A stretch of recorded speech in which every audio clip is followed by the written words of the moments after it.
is that? Oh. No, it's not yours. They have. I don't see anybody else. No. Why don't you save all these? Yeah. This will never disappear.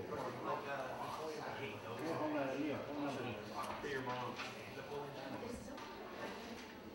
Oh well.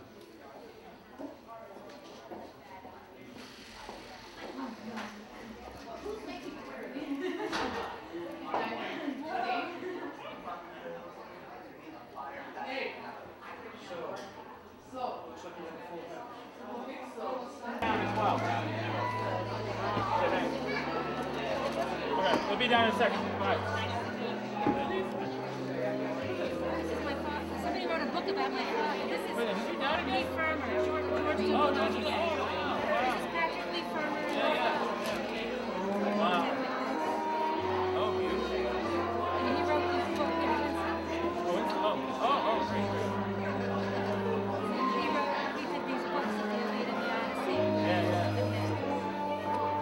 And my mother had some articles written about it. Let me see if I can find it. Oh, we're right here.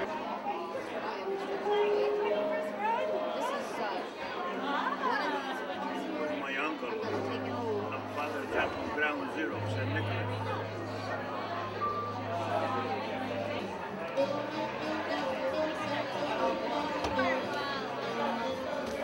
Let's go congratulate you.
Not anything like my life.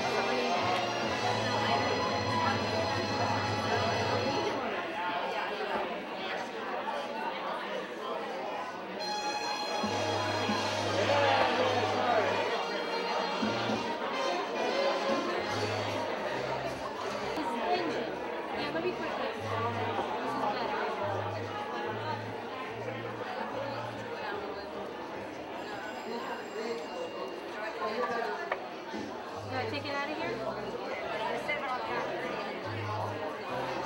Okay, you hold the rest.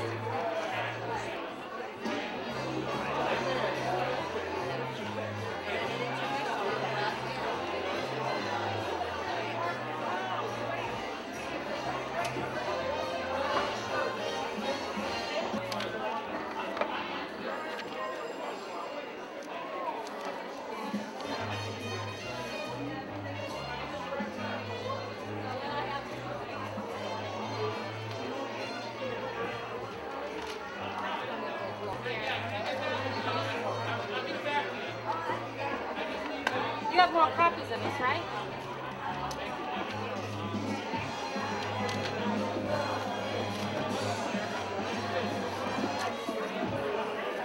It's filming.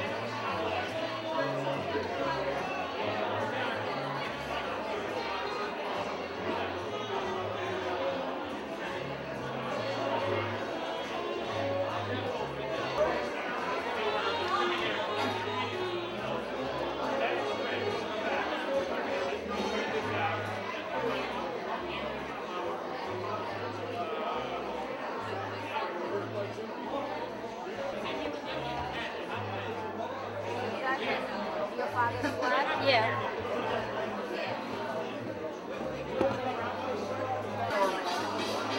These are the medals that my father earned during World War II. This is the King's Medal of Courage.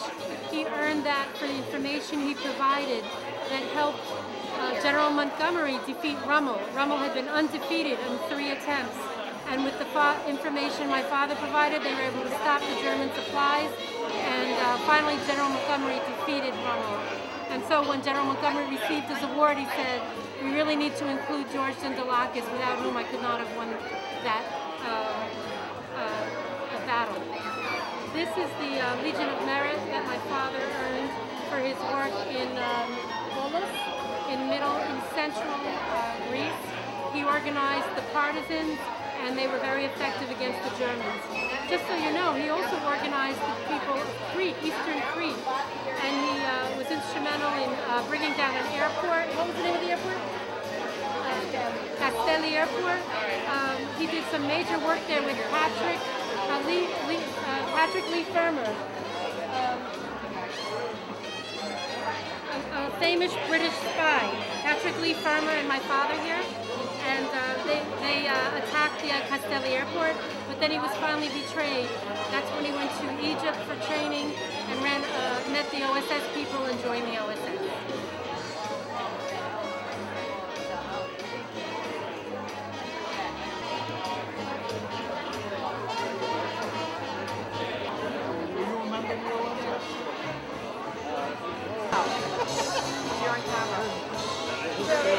Oh, not my historian. No,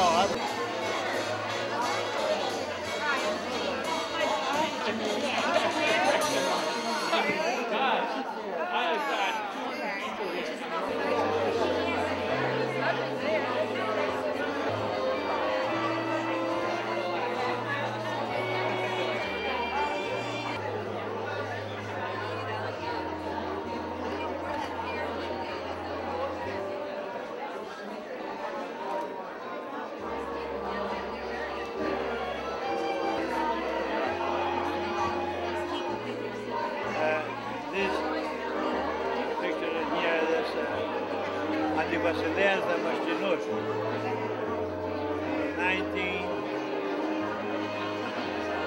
1948, 49, he died. He was the man who were the German war. The German people that says, they went to the bishop and said, we want to kill X amount of Greeks because they killed 1 or 2 Germans. He says, you promised to me I will give you the names to kill for those people. And he put his name first. And he all the bishops in there and the priests. And when they bring this to the German officer, he says, Bishop, we don't give nobody there. This man in here, he did many, many good things for the country. The history, it says a lot of things in there. And he died 58 years old. And he was related with my uncle, my mother's father, as a brother. And he came from Dorbichana Faktia, the Rumeli we call it. And we're very proud.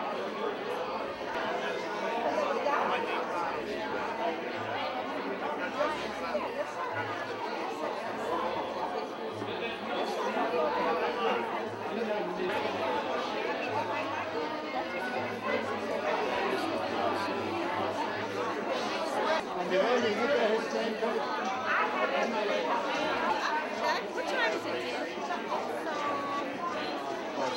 Oh, it's 12:25. Sorry, already out. the problem is we have the old mentalities too. And I'm trying to get these things to spook up. Fixation. There's a loss of words on this.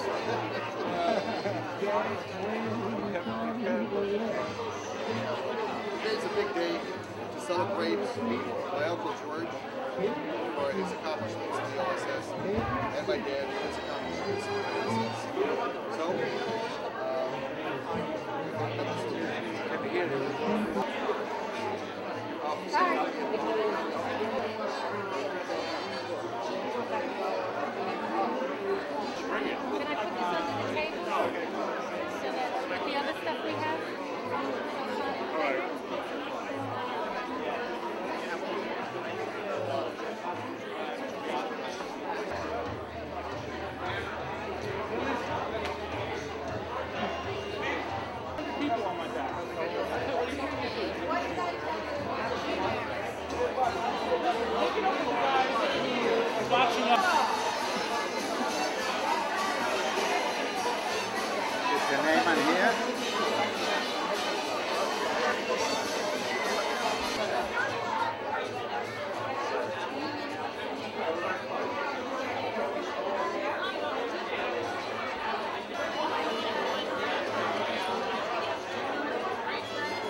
Look at that Hanson. Did you turn off?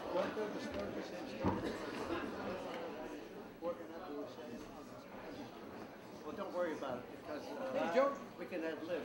Position. Laura, how are you? Good.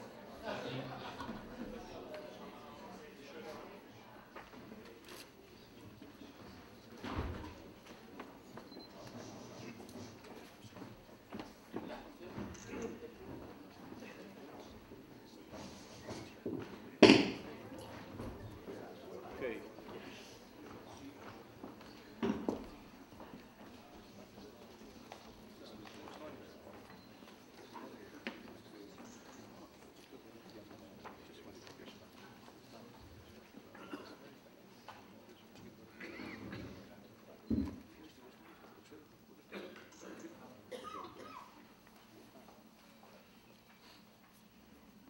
By having military police color guard from West Point post their colors. Please stand.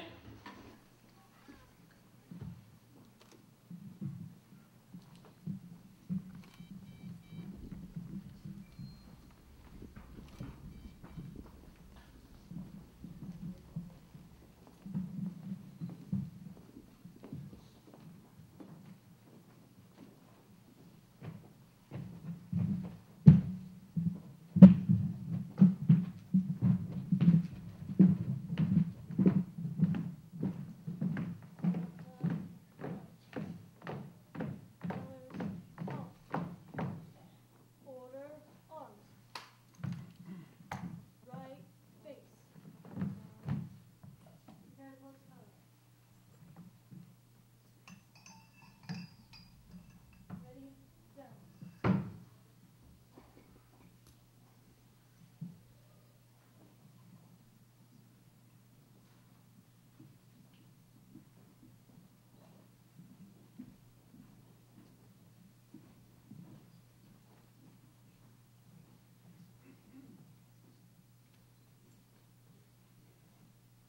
Freeze and on. Order on. Left face. Port arms.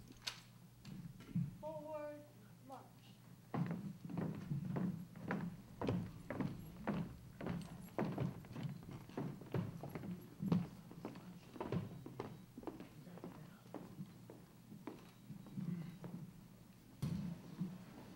We're now going to have His Eminence Archbishop Demetrius begin today's ceremony by leading us in prayer, perhaps a few words. Invite him to the stage.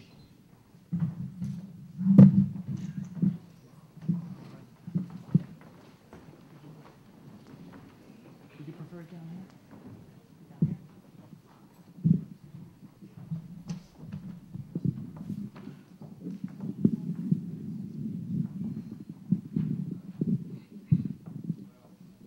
Καλημέρα σε όλους. Good morning to everyone and welcome to this very special occasion. Ας αρχίσουμε την υπέροχη αυτή τελετή με προσευχή όλοι μαζί. Πάτερ ημών, ο εν της ουρανής, αγιαστήτω το όνομά σου, ελθέτω η βασιλεία σου, γεννηθήτω το θέλημά σου, ως εν ουρανό και επί της γης. Των άρτων ημών των επιούσιων, δώσει μεν σήμερον, και άφηση μην τα οφειλήματα ημών, ως και εμείς αφίεμεν τις οφειλέτες ημών, και μη εις ενέγγιση μας εις πειρασμών, αλλά ρίσε ημάς από του πονηρού, ότι Ιησού εστίν η βασιλεία και η δύναμη και η δόξα του Πατρός και του Υιού και του Αγίου Πνεύματος, νυν και αεί και εις τους αιώνας των αιώνων. Αμήν. Welcome again. Καλώς ήρθατε. Welcome, I now ask Mr. Kalamaras, the president of the Federation of Hellenic Societies, to come up and say a few words. Your Eminence, Reverend Clergy, Consul of Greece, Consul General of Cyprus, representative of Greek government and Greek military, and of the military of the United States. On behalf of the Federation of Hellenic Societies of Greater New York, we'd like to welcome you all for coming this day. My name is Demetrius Kalamaris. I am the president of the Federation of Hellenic Societies, who this month celebrates its 70th year. As an aside, I am the first American-born president of this organization. My parents and I give thanks to these gentlemen and to all of you who fought with them. My parents were born in Greece in the middle and early 30s. They suffered under the tyranny of the Axis powers, came to this country when Greece was freed, and made a life for themselves in this great land of ours. I apologize for choking up a bit, but these are somewhat emotional matters today. 3 or 4 weeks ago, our organization celebrated Ochi Day, which was one of the great military and governmental holidays in all of Greece. And there's a monument that's put over there that celebrates not only the independence of Greece, but the second independence of Greece, which occurred when Prime Minister Metaxas told Mussolini in a simple word about Greece capitulating to the Axis powers, a simple word, no. And there began Greece's involvement in the war. Once Greece was involved, these great Greek Americans also became involved in that war and aided to liberate Greece, which is the great democracy that it is today. So on behalf, and we'll let the Greek government speak on that, but on behalf of the son of an immigrant who was given his freedom and allowed his wings to spread, as it were, in this great land of ours, I thank you all. And in these days of thanks coming up ahead of us, when we should sit back and give thanks for all of God's blessings, I think all the Greek Americans in this room and throughout our greater community ought to give thanks to these gentlemen here and to those who are not here with us today for the sacrifices they made on our behalf. And again, once again, gentlemen, I thank you from the bottom of my heart for all your work, and God bless you all. Thank you.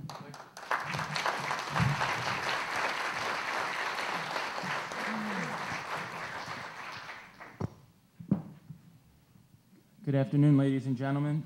My name is Steve Statharos. I'm a member of the OSS Society, which is the official organization representing the veterans of the Office of Strategic Services. The OSS was the wartime predecessor of the Central Intelligence Agency. OSS was America's first experiment into the realm of centralized intelligence and clandestine warfare overseas. From a very young age, I've had a deep personal interest in the history of the OSS. I'm also a lifelong resident of Astoria, so it's a privilege for me to address you regarding a subject which is dear to my heart in this community, which is also dear to my heart. We are here today to honor a brave group of Greek Americans who volunteered for a very dangerous mission to help liberate their ancestral land from a brutal Nazi occupation. They volunteered despite the fact that they were told to expect casualties of up to 90%. From the outset, this was a virtual suicide mission, but these brave men did not hesitate to answer the call for both the United States as well as Greece. Of the 1,000 who volunteered for this mission, only 180 were left standing at the end of their rigorous mountain training in Camp Carson, Colorado. Those that remained were split up into 8 teams, groups 1 through 8, and inserted into German-occupied Greece to fight the Germans alongside the Greek resistance. We are privileged to have here today with us several veterans of the various operational groups, as well as the descendants of some of the brave Greek OSS veterans who are no longer with us. We welcome them to our community with friendship in our hearts to remember and celebrate the military service of their beloved family members. We are also honored to have with us His Eminence Archbishop Demetrius, the Greek Defense Attaché, Colonel Elias Leontaris, and his staff. We thank them for being here to help us make this a truly special day for our OSS veterans and families. We will also take some time later in the ceremony to recognize 5 OSS veterans from the New York City area who distinguished themselves during World War II. We welcome them and their families here today as well. We are now going to continue our program with a screening of a 10-minute film about the Greek Operational Groups that was produced last year by the American Hellenic Institute. But before doing so, perhaps I'd like to have Colonel Antonio Neroulis say a few words about the film, come up and speak about it. He's a representative from the American Hellenic Institute. In a famous speech to the West Point cadets, farewell address, General Douglas MacArthur, many years back, said something that is very appropriate for today. All soldiers never die, they just fade away. And I'm glad to see that today we're honoring soldiers who had faded away, but thanks to organizations such as the American Hellenic Institute and others, they have come to the forefront again, and I'm proud to be part of the ceremony to honor them. This film was produced with the efforts of the American Hellenic Institute, and it depicts their work of these people volunteering to go to Greece, and they were ready to sacrifice their lives and to go back to the homeland of their ancestors. And some of them, most of them made it back, but there was one person killed and another wounded. And they were fighting fascism. I fought in the Vietnam War, and we were fighting communism. And today our soldiers are fighting terrorism. So American soldiers have always been in the forefront fighting for freedom. And another famous general said that the only land that Americans hold in a foreign country is the territory where we bury our dead. And that was General Colin Powell. So I'm proud to be here to participate in the ceremony. And from the film, you will see how these men volunteer and their valiant efforts. Thank you.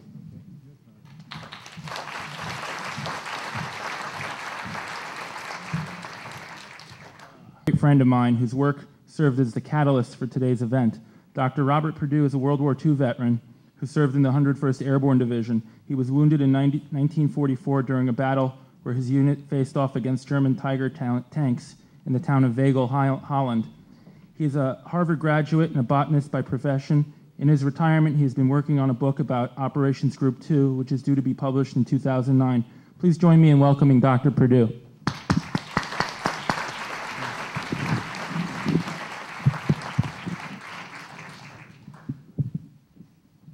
Can you hear me? The National Archives, which is just 30 minutes from my home, has been the primary source of my book on Operations Group 2.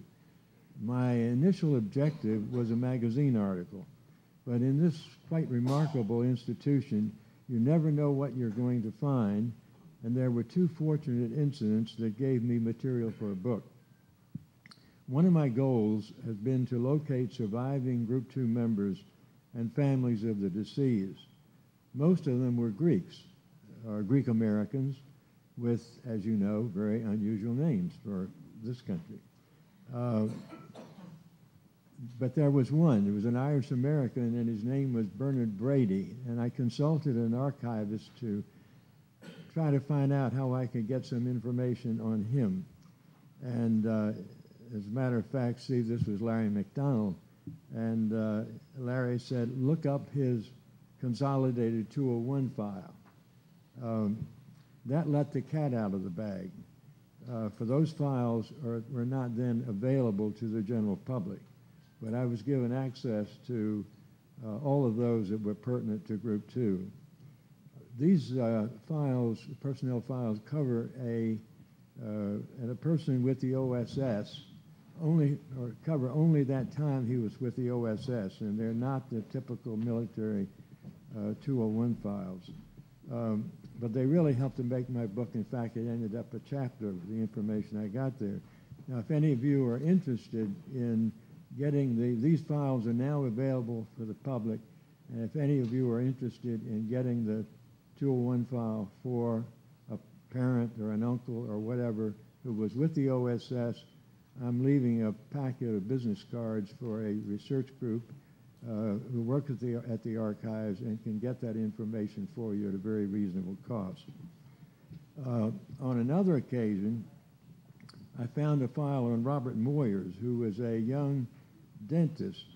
He had parachuted into Greece to operate a hospital at a mountain village.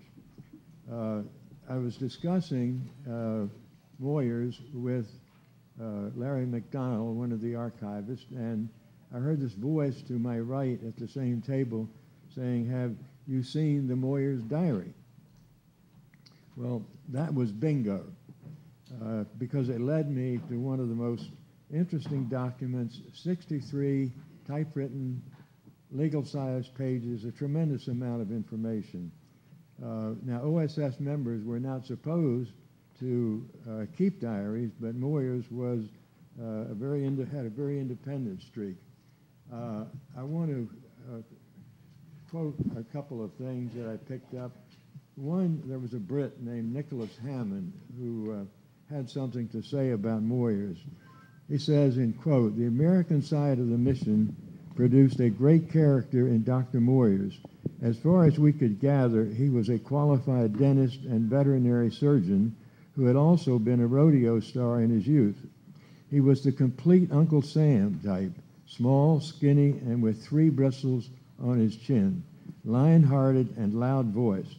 When he arrived and set up a surgery in a village near Vignani, we sent him his first patient, Nobby Clark, who had a raging toothache. The doc had not received the equipment yet that it was to be sent in, but he managed to extract the tooth. Nobby swore he would never go near him again, but the Greeks loved him as he amputated their limbs, cut them up to their heart's content. They admired a doctor who really did something." But there was a softer side of Moyers as well. Here is a note from his diary for March 12, 1944. "One would think there is no fun here, but there is plenty, and though it is a pathetic type of amusement, still the people will let no one's heart be sad.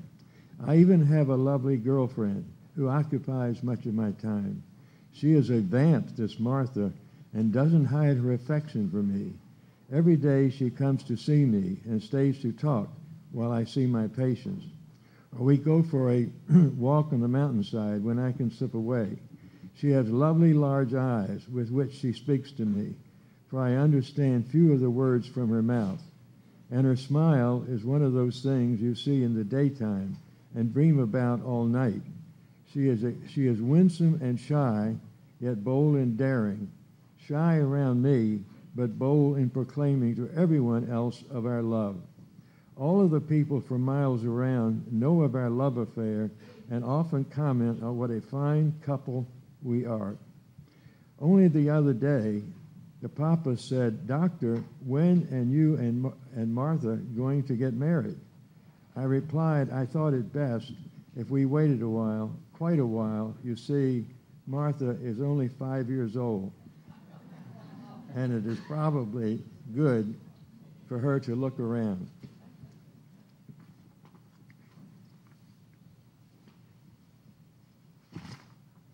And another quote from the Moyers diary, which is especially pertinent to this situation.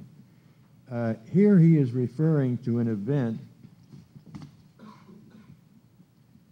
at a clandestine airstrip up in the mountains below the village of Nereda. It's a site that's now flooded by Lake Plastiras.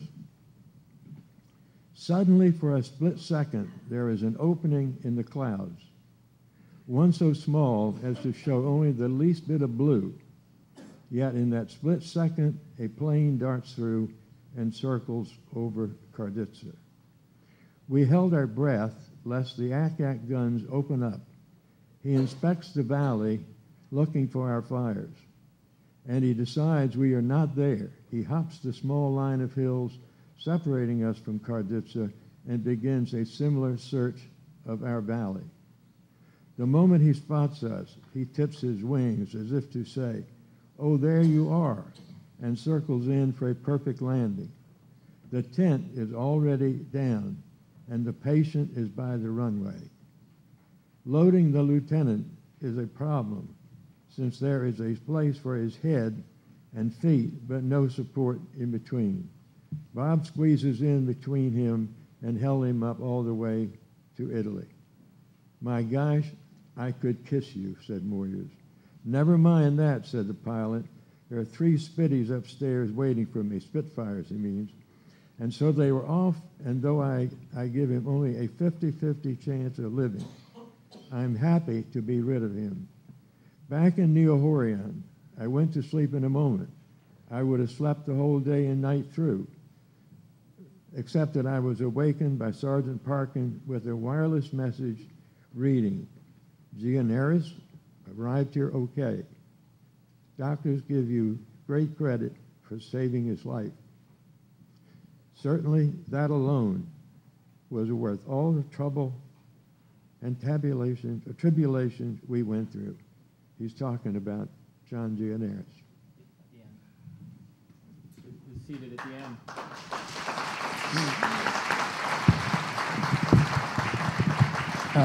Just to give you a little background, Captain Gianaris had stepped on a landmine while trying to recover one of his team, and they thought that he was dead, and he was crawling through the woods for about 20 hours when he was found by a Greek shepherd girl who took him up into the mountains, and they brought an airplane in to airlift him out. So it's just to give you context of the last passage that he read. And Captain Gianaris will be speaking in a few minutes. He's seated at the end of the table here.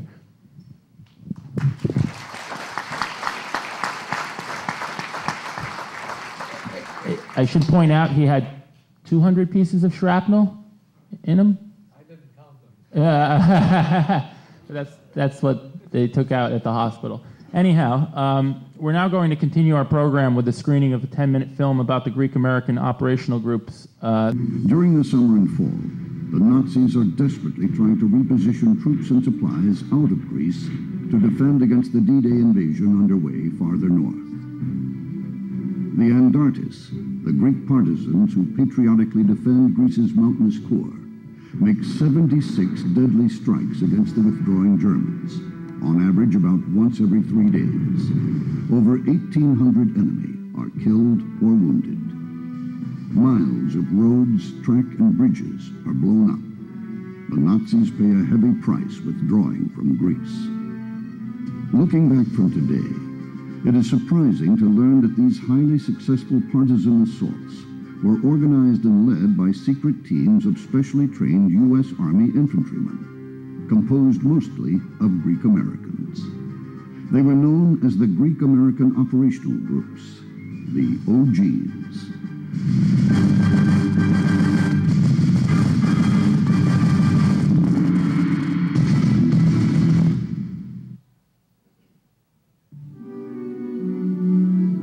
At the time, the OG's brand of warfare was unique in the history of American arms. They were extremely successful, punching far above their weight and surprising their overseers by the effectiveness of their attacks.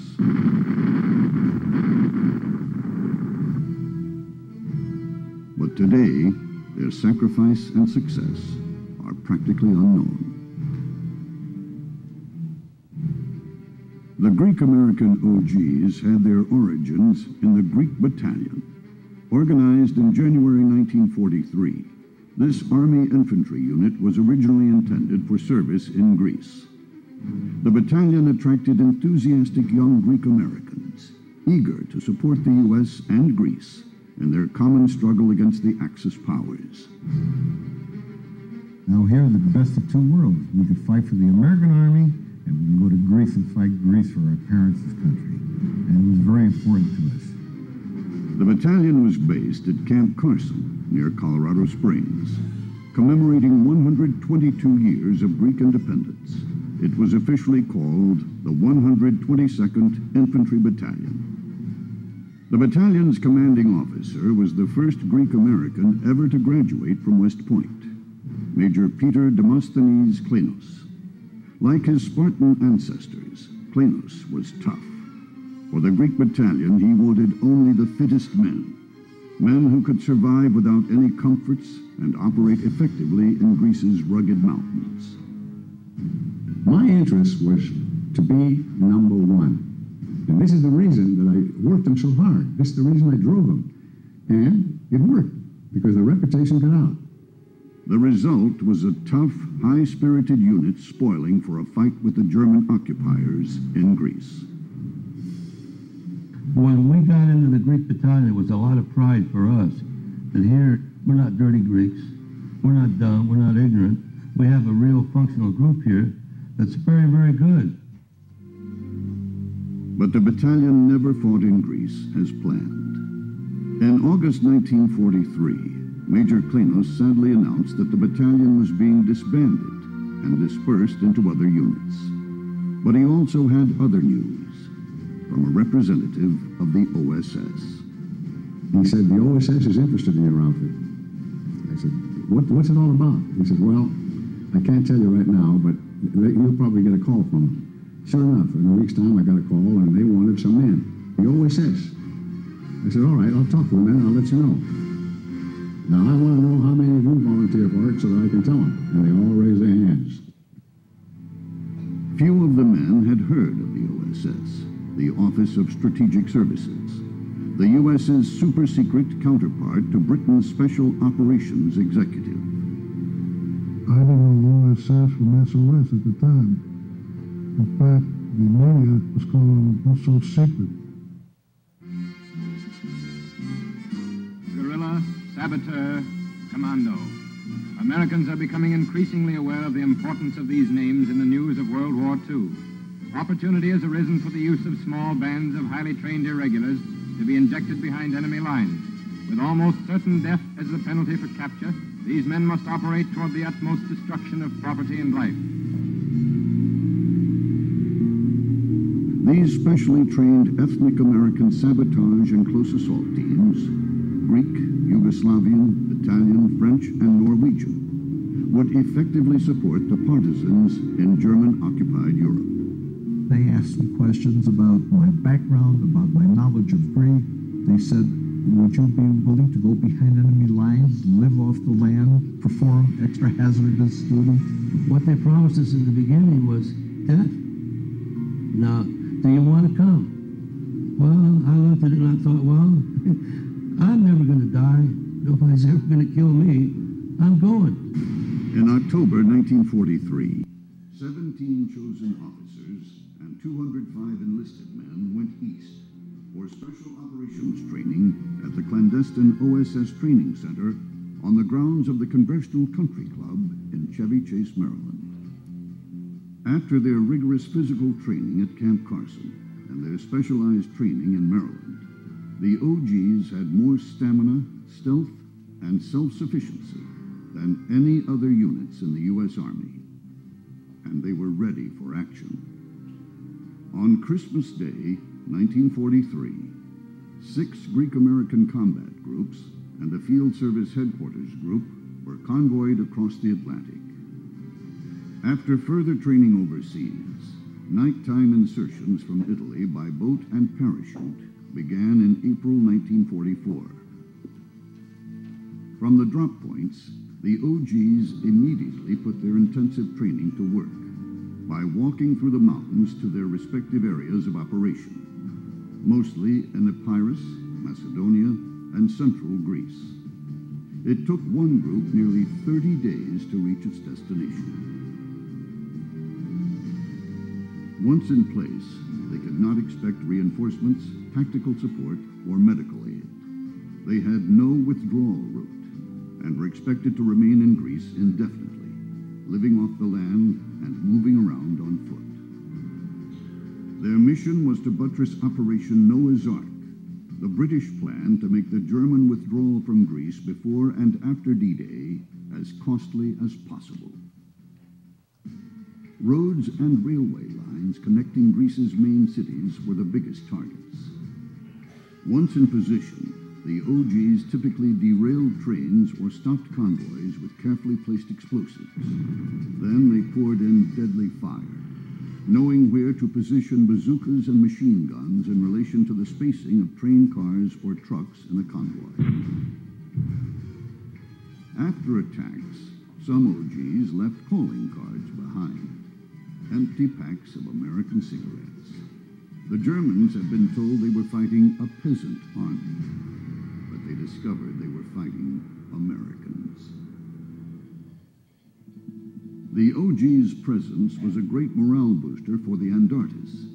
OGs were the close assault troops in nearly all of the Antarctis operations, and often meant the difference between success and failure. Apart from the death and damage they inflicted, the OG's assaults wore on German nerves. The attacks were sustained over many months. The Nazis could repair damage from individual strikes, but the overall effect was demoralizing. Their effectiveness can be judged by the severity of the German response. Even though the OGs deployed in uniform, an illegal Wehrmacht order directed that they be slaughtered to the last man if captured.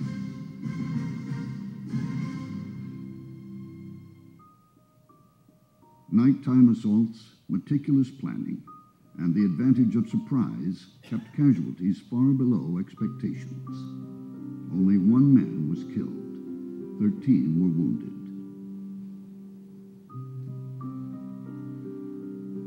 With their mission complete, the Greek-American OGs were withdrawn from Greece at the end of 1944, and they were officially disbanded a year later. The records of their actions were then sealed for 40 years. Because they operated autonomously in their respective areas and did not have access to their records, many of the OGs never learned the extent of their effectiveness against the Germans. Technically, they had operated under British command, so the U.S. Army did not fully recognize their war record. Many of their separation papers did not mention ground combat in Greece. Some never learned until decades after the war that they had been awarded a Presidential Unit Citation in 1946. Recently, these nearly unknown soldiers have begun to be recognized. In 2005, a commemorative monument designed by the sculptor Andrew Statharos was erected in Athens. 2 veterans have published memoirs based on now unsealed records in the National Archives.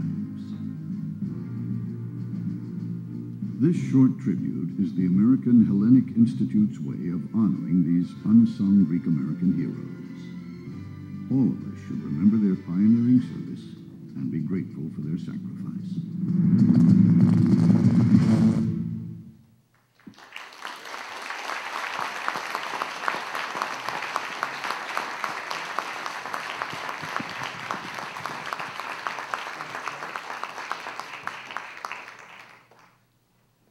The Army Rangers, and even before Delta Force, there were the men of the OSS Special Operations Groups. These men seated next to us were part of these elite units which represented the advent of special operations warfare in U.S. military. It was from their experiences during World War II that special operations warfare within our military would evolve in the post-war years. I'm now going to hand the microphone and the stage over to these Greek OSS veterans. I will allow them to introduce themselves, but please give them a nice round of applause as we welcome them here today.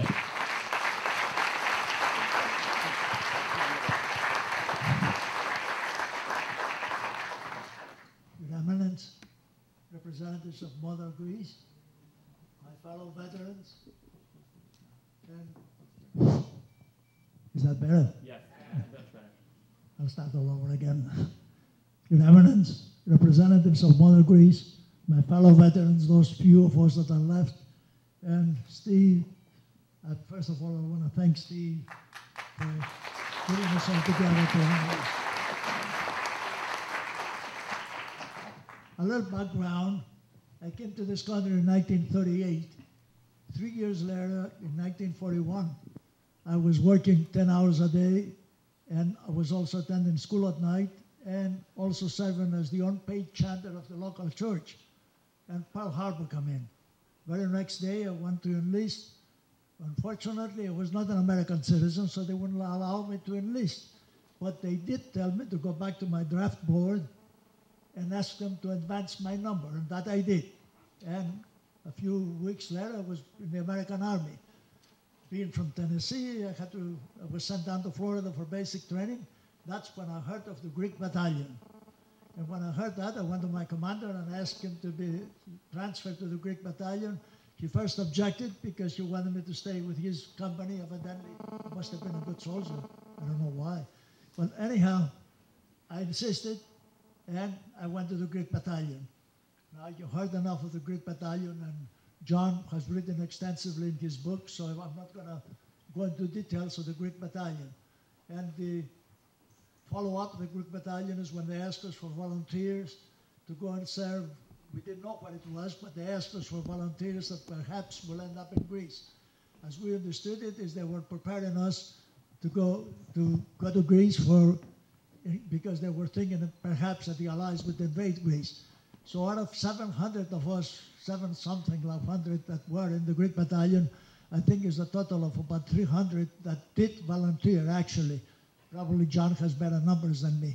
But anyhow, out of those, we had to go through extensive tests, both physical and mental, before they accepted us all in. Evidently, I passed, and then next we went into extensive OSS training, and from there, we went to Greece. I'm not going to go into other details except a few things that transpired with my group in particular, the Group 1 that we went to Greece. We were the first group to land in Greece from the OSS. There were a total of 8 of us, 8 groups. And because we were the first, not everything was working the way they were supposed to work. For instance, our files at the headquarters were lost. So for a few months, we did not exist. We took whatever supplies we had with us, supposedly 21 days supplies. We had enough ammunition. Besides that, the ammunition was not a problem because the first mission that we had with the Germans, we captured all their equipment and their ammunitions, so we're never short of ammunition, but we did miss food.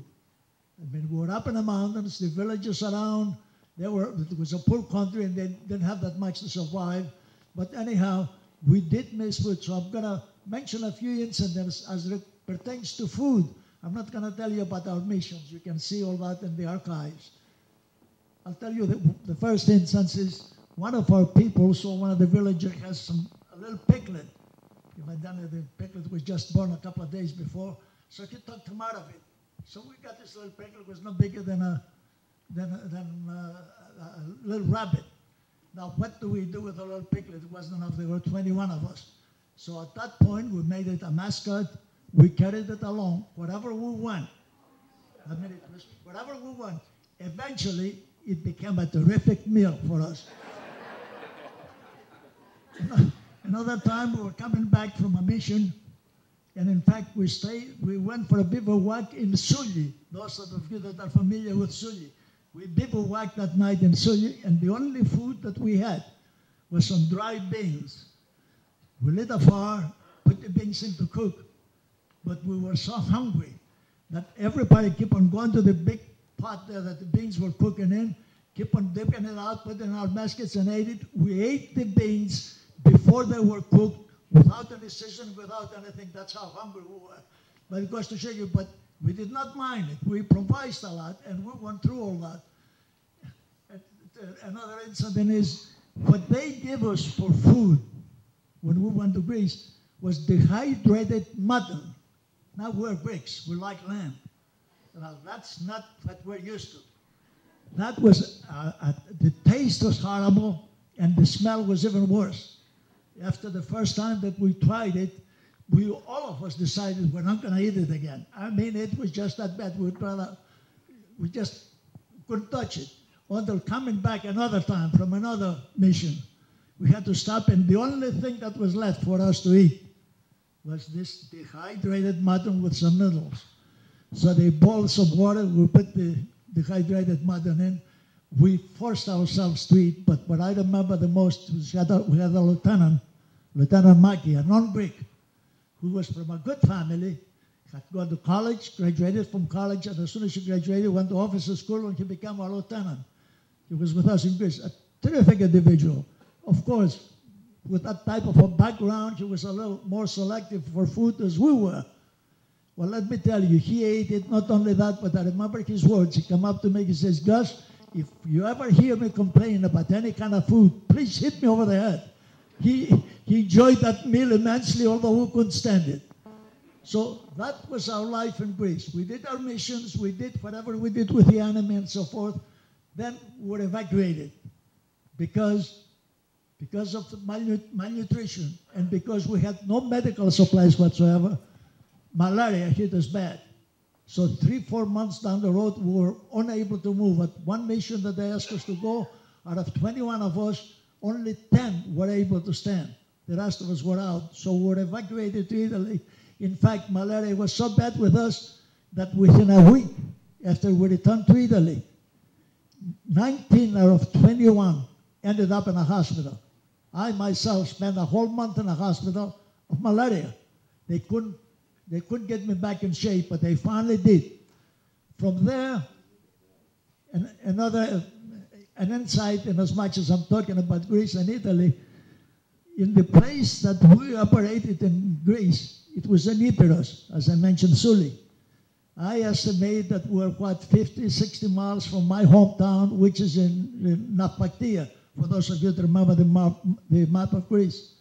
My mother, through the local guerrillas, found out that I was in Greece. And she was waiting if I were able to go see her. She says, my son is in Greece, he's going to come in to see me. Of course, my commander officer, I did ask him. I said, give me 1 week, I'll walk there one way or the other and get back. He refused to give me. He says, the minute you're captured, you're going to be declared a deserter, you're going to be executed, and I'll lose my rank. So he would not allow me, so I never went. But I figured I'm in Greece, sooner or later I'll be able to go. I went to Italy. I thought sooner or later I'll be able to go see my mother. Guess what happened? That I came Brianna. We had, for those of you that are familiar, civil war broke in Greece. We had our leaves, papers ready, everything ready to go. Couldn't go see my mother. Well, from Greece, we went over, from Italy, we went up to France with the 101st Airborne. Then I ended up with the 82nd Airborne in occupied Berlin again, hoping that one of these days I'll find a way to go see my mother. In fact, for those of you that remember the rules at that time, the rules at that time, if you had so many points, you can ask to be discharged. And I had the points, but I hid the points. I told the company clerk to hide the points so I can stay in Europe to go see my mother.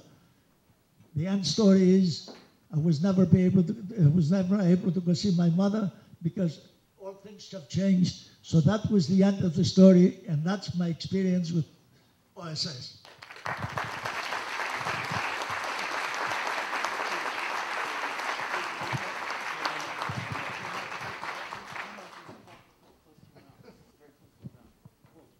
I think it's easier to jump out of a plane than to talk.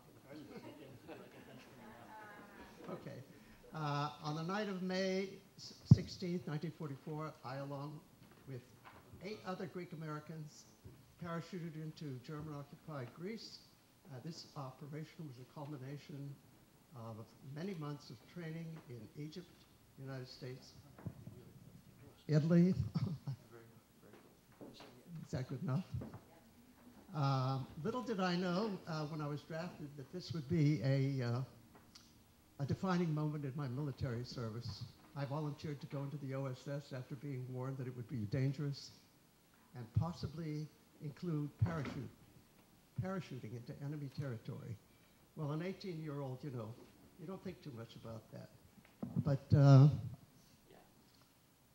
when the order came a year later to actually jump, I had a more sober reaction. I thought, how did I get into this? However, all went well. We jumped, and after a few missions, we returned to Italy to rejoin our original group of 22. We then returned to Greece. This time we went up to Epirus, outside of Yanina, where we stayed for quite a few months. With the help of the Andartes, we carried out our missions, attacking the Germans who were retreating from Greece. We returned to Italy, and throughout all of these months of combat, we did not suffer any injuries or deaths. What memories I have after 60-plus years remain vivid, mostly the warm friendship of my fellow comrades and of the officers we had, the one in particular, Captain Ronald Darr. He was a superior leader, unassuming and steadfast. In addition to that, my very close friends, Anthony Agaritzis and Stavros or Chava Karajian, my closest friends. And I must say the parents or the family of these people, Captain Darr and Karajian and Agaritzis, are here today. And most especially, I remember the villagers of Greece who suffered greatly during the war. They greeted us warmly when we passed through their villages and were generous with their hospitality. And I will long remember that. In conclusion, I would like to thank all of you who worked so hard for this event. Many thanks to the Greek government for recognizing our service. And most especially, I want to thank Steven Statharos, who organized this event. He honors all of the veterans with his hard work, his dedication, and his inspiration. Thank you, Steve.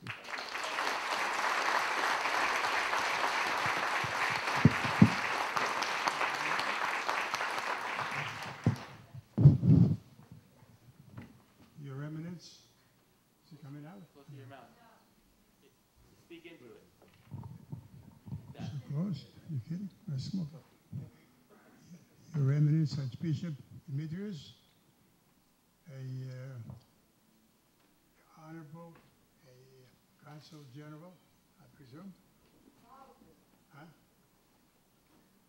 Distinguished members of the military, and all others here who came over tonight to pay tribute to the veterans of the OSS, I would say.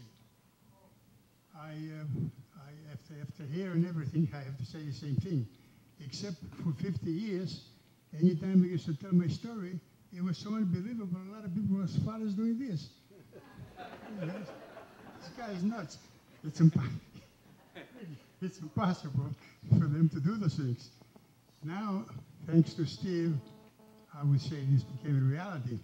And newspapers, of course, the liberation of the information, and we're able to say things. But I do remember a few things. First of all, Captain John Reese, if I may, he bothered me much because he was operating 10 miles away from my house in Greece. And I was the other side in Yugoslavia. So anyway, I was a little bit jealous there. Mark Twain said, courage is not absence of fear, it's control of fear. This was actually our biggest strength, that we have an objective and it has to be done. No one pulled back from the missions. Am I correct? Yeah. No one. We all did it exactly because we all actually had the inspiration that we are doing something worthy and something good. And this was actually the basic thing that had kept us going. The other day I was talking to one of my comrades, Lee Jesus, and he was telling me, do you remember, he says, the time we were in a little area, the Germans opened up the machine guns, and the soil was coming up because you couldn't even see it. And from the back, the mortar shells. We did nothing except lay down and wait for 5 hours. And this was very difficult. We did get a message from the AM, which I read. Comrade, unless there's some action taken, he says, we'll be annihilated. We lost already half of the men. And this, of course, prompted us to take different action, in which case, of course, after many losses, we were able to be successful in the operation. So then I was talking to an English officer there who was demolition specialist like I was, except he was professional. You know, the names are nothing. And he said, I can't understand. I said, these people opened up mercilessly six machine guns, 4 mortars, and keep firing at us continuously. He said, don't forget, he says, you are their enemy. This put something in my head. You are their enemy. He says, after all, you're trying to kill them, now they're trying to kill you. So actually, I said, what you have to do is either go for it or pull back. But this is, you have to understand. This year gave us many interpretations of thinking. So when that dollar 87% might not come back, it was the time for us to make a decision. And I personally feel that I'm so proud for my entire groups in here that they all stood up to the challenge, to the purpose of liberation. And if I had to do it, I will do it again. Thank you very much.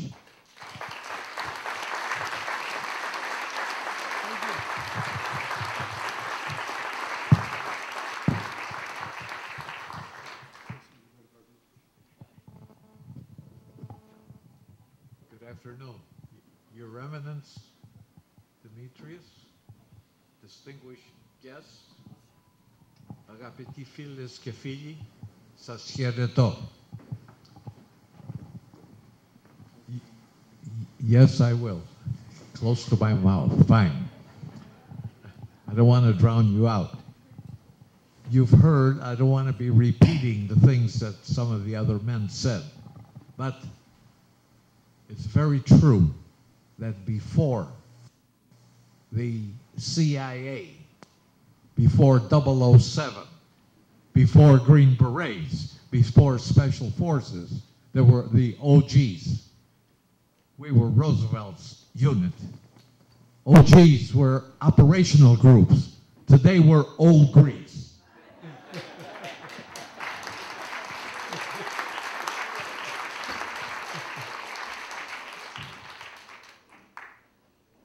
To get back to the point of entering Greece and performing our missions, we were to infiltrate, no tactical support, no supplies, no communications, no doctors, no nurses, and no baths and showers. How many have gone 3-4 months without a bath or a shower?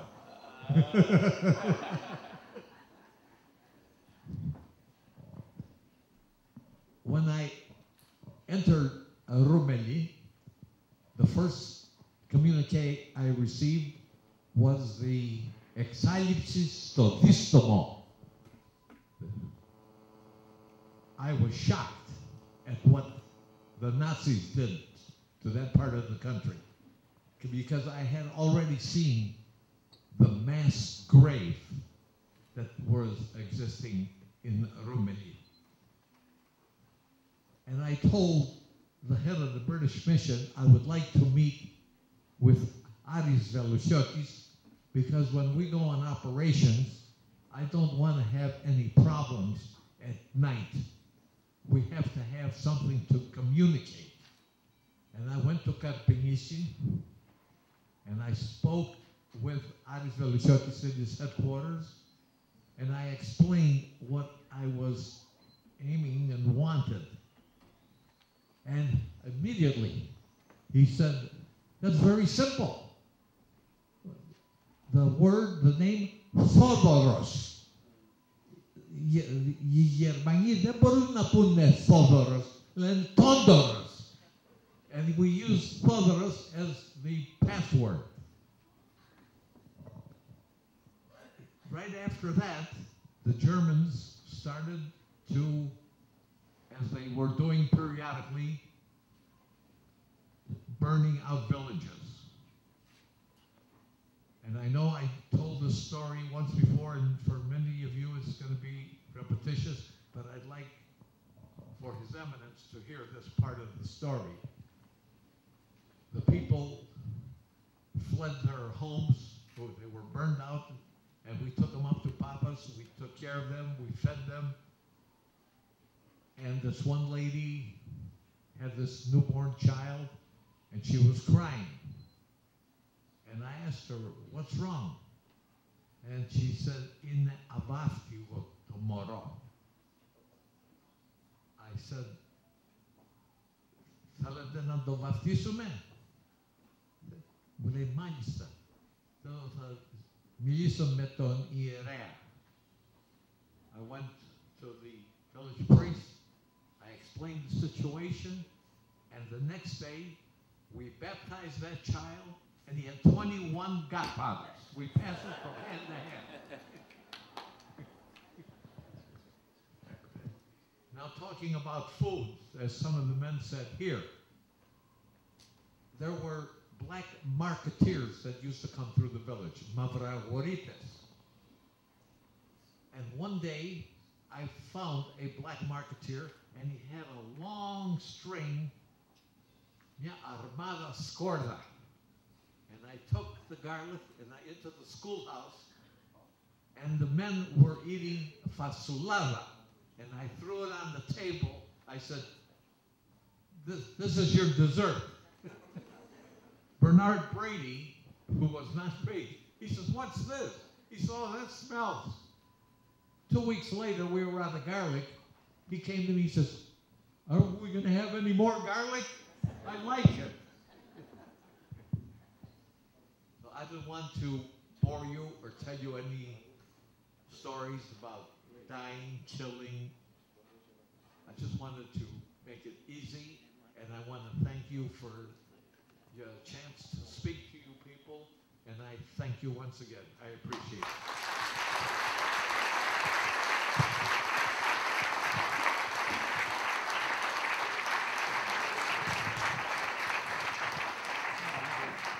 All right, I have a microphone here. We're now going to take a 15-minute break for people to get a drink or use the restroom, and we'll begin the awards ceremony right afterwards. So you can come back and join us in 15 minutes. Thank you. One more time, gentlemen.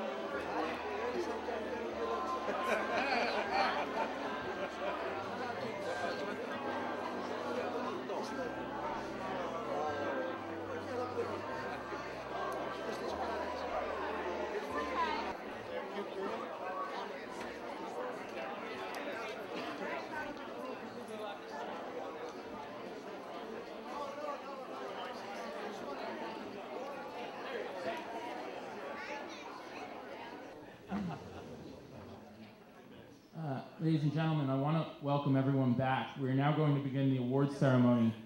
In addition to recognizing the Greek OGs and their families, we have also decided to recognize 5 OSS veterans from the New York City area who individually engaged in extraordinary and highly dangerous missions during World War II. We're going to begin our awards ceremony today by recognizing these 5 men. I just found out 2 days ago that Senator Honorato issued a proclamation in the Senate for these 5 recipients.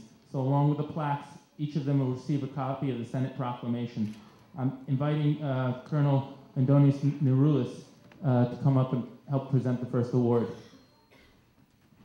The first award is for Frank Mattelioni. Please come up.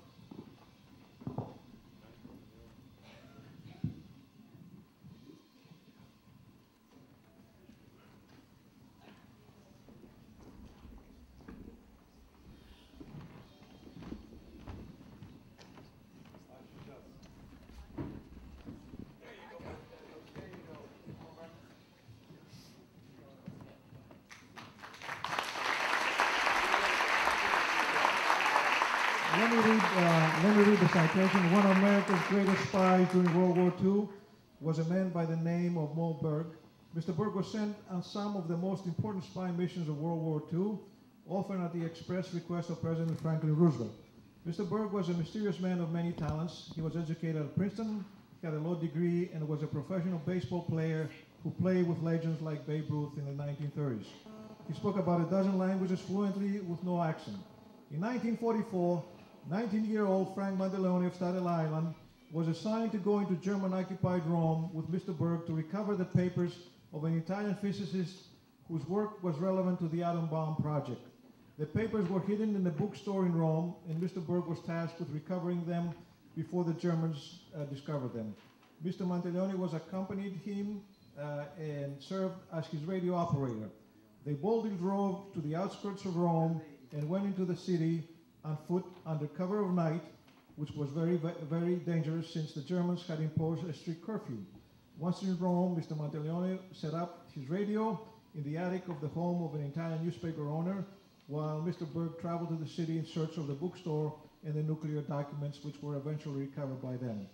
The OSS Society is pleased to present this award today to Frank Mattelioni for participating in this highly dangerous mission to recover nuclear documents with Mo Berg.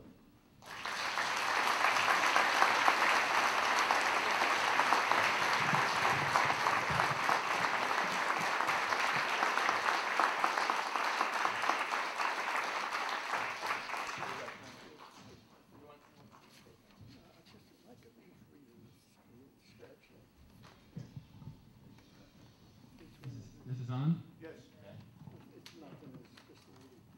Frank is just going to say a few words. I'm one of those guys.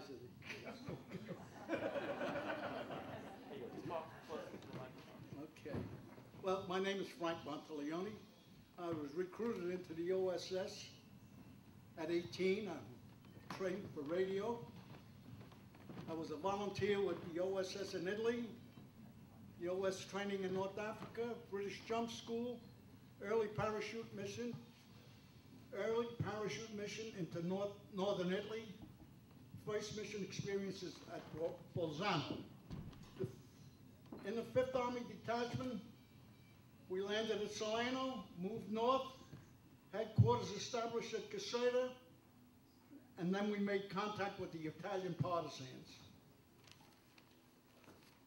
After that, a small team entered Rome with Moberg, and that was me.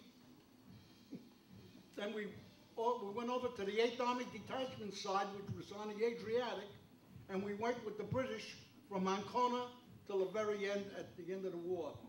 One of our biggest missions was the Bionda mission, and it was part of the San Marco Battalion. That was the Italian Marines at the time, and we brought them in with us, and we used them a great deal. Again, that's me. Yisaso, and that's Aristo. Aristo.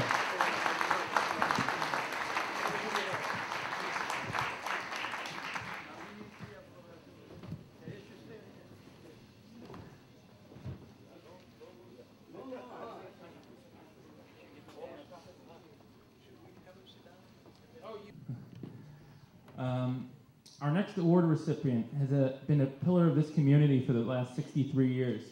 Sal Gagliardo was born on November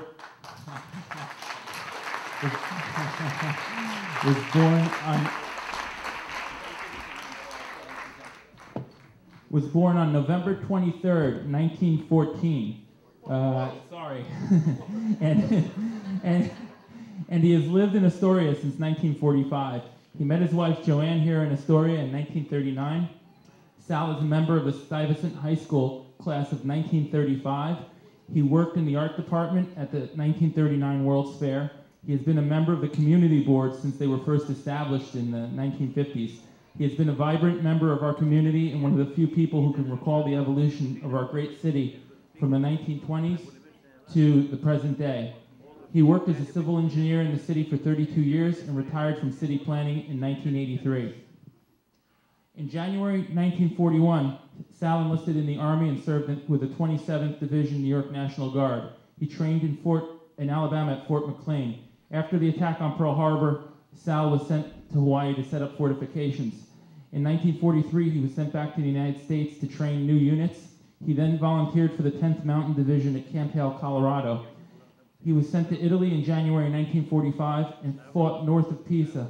He participated in a historic attack where his unit scaled the icy cliffs of Mount Belvedere, Italy, at night in the dead of winter to attack the Germans from their undefended rear and seize a mountaintop that Allied forces could not manage to take for 6 months. But Sal didn't stop there. In March 1945, Sal responded to a call for volunteers he heard on the radio. This is how he came to join OSS. For the next 2 months, he went on very dangerous missions across German lines to supply the Italian partisans with weapons and ammunition. The OSS Society is pleased to present this award today to Sal Gagliardo for his extraordinary contribution to the Allied war effort and the victory of the German forces in Italy.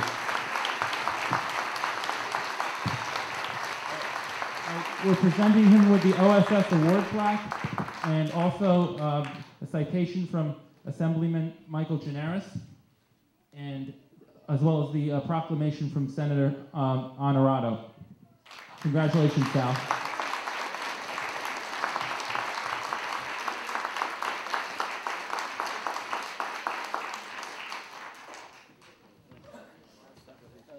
just want to say, let me say something.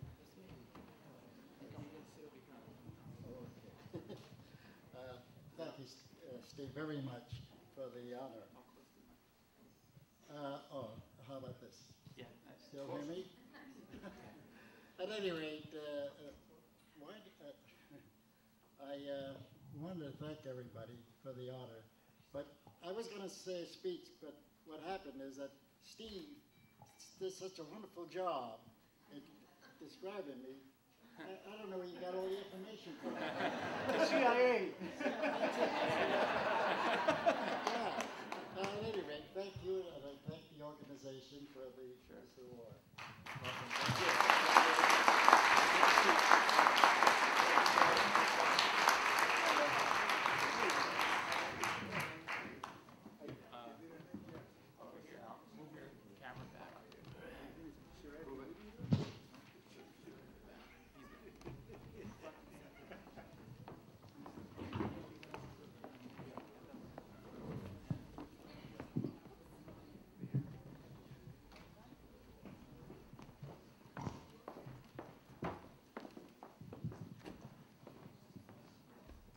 Operation Halyard was an ultra-secret OSS operation that resulted in the rescue of more than 500 airmen down behind enemy lines, the largest rescue of military personnel from enemy territory in history. The exemplary work of the OSS in orchestrating this rescue is the subject of the recent book entitled The Forgotten 500. Among those most directly responsible for the success of Operation Halyard were OSS officer Captain George Vojnovic and his wife Mirjana. George Vojnovic is a Serbian-American, and on the cusp of World War II, he went back to Yugoslavia to pursue his education. There he met his wife Mirjana, who quickly captured his heart. As the Nazis rolled through Yugoslavia in April 1941, George and Mirjana barely escaped with their lives. Eventually, Mirjana was able to settle in the United States, and George joined the OSS to fight the Germans. Though separated from each other during the war, George and Mirjana stayed in touch, and it was a seemingly innocent query from Mirjana that would set Operation Halyard into motion. "Are you able to help those Americans stranded in Yugoslavia?" Mirjana asked him, curious after hearing of their plight from her Serbian friends. This message from Mirjana spurred George to investigate, and Operation Halyard was born. Operation Halyard involved a daring effort to land several dozen DC-3 cargo planes on a very small mountainside airstrip that was only 10 yards longer than the minimum space needed to land those planes. Each plane landed, loaded its passengers, and immediately took off before the next plane could land, since there was no room on the airstrip for more than one plane at a time to be on the ground. Captain Vojnovic was the architect of this daring and unprecedented rescue effort, which saved the lives of over 500 downed Allied airmen from German-occupied Yugoslavia. The OSS Society is pleased to present this award today to George and Mirjana Vojnovic for their extraordinary contribution to the OSS and the rescue of 500 Allied service members stranded in Nazi-occupied Yugoslavia.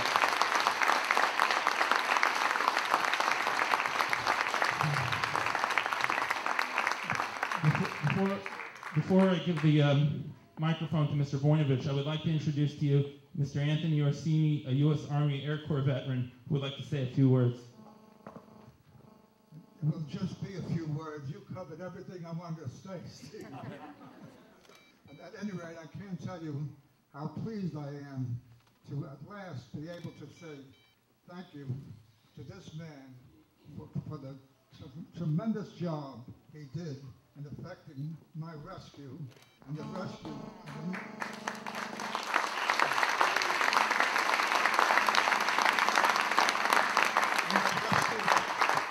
500 other American airmen who were stranded in Yugoslavia after jumping out of disabled aircraft. Now, the rescue is told in great detail in a book called The Forgotten 500.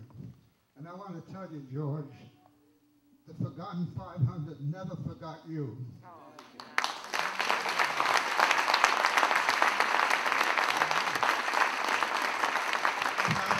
Undying gratitude for what you did for us, and may God bless you and keep you always.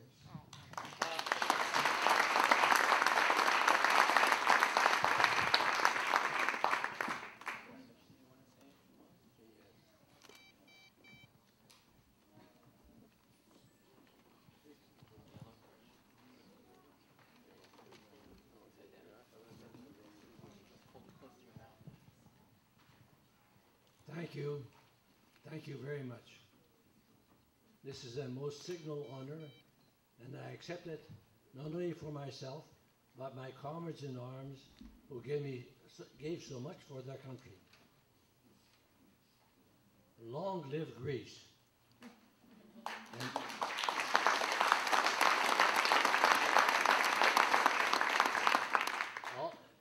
long live Greece and all freedom lovers. Greece, the mother of our civilization and the most glorious example of our glorious history. Zito Elas. Zito Elas. Zito Elas.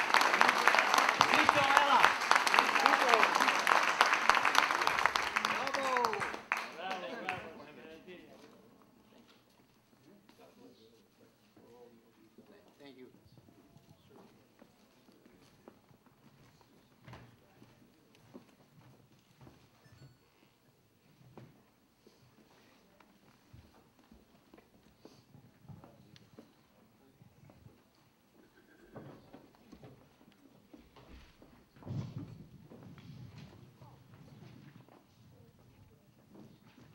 If we have the next honoree, Elias Dundulakis, please.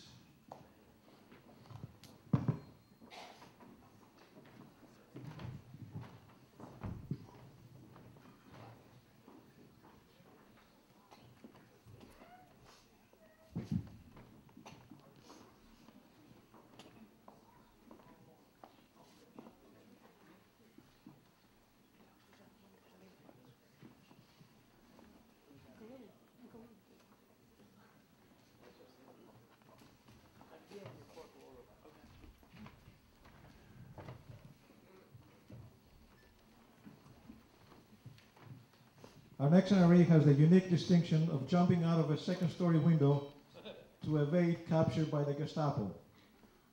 Elias Dundulakis was born in Canton, Ohio in 1923. At the age of 2, his family emigrated to Crete, where he grew up just outside of Heraklion. In his senior year of high school, the Germans invaded Crete. At 18, he joined a resistance group headed by his brother George, working closely with the now legendary British SOE agent Captain Patrick Lee Fermor, who would later mastermind the kidnapping of German General Henry Kriepe from Crete.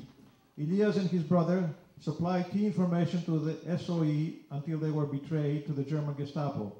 They escaped to Cairo, Egypt, where he and his brother joined the SI branch of OSS. His training took place at the OSS spy school headed by Major John Vassos, and Corporal Dundulakis was then sent to Thessaloniki, Greece, where he set up a spy cell with a wireless radio he got smuggled into Greece inside a can of olive oil. What? Very appropriate. Salonika was the second largest city in Greece, the hub of German troop embarkation for the southeastern Mediterranean theater. Corporal Dundulakis was the only American soldier in that city for a period of 9 months, where over 85,000 enemy troops were stationed and was sending daily coded messages to OSS headquarters in Cairo regarding German troop movements. With this information, many Axis ships and trains were bombed, including the main railroad yard in Salonika, where thousands of Germans were killed in an attack called in by Corporal Dundulakis. He was later decorated by both the United States and the Greek government for his service. His professional career as a civil engineer included many years at Grumman Airspace Corporation here in Long Island, working on NASA's Apollo space program and the F-14 fighter jet. But his major engineering achievement was in designing and patenting the suspension system used for the largest radio telescope in the world, located in Arecibo, Puerto Rico. His name is included in 2 plaques that were placed on the moon by the Apollo mission. The OSS Society is pleased to present this award today to Mr. Dundulakis for his extraordinary wartime accomplishment in Thessaloniki, Greece.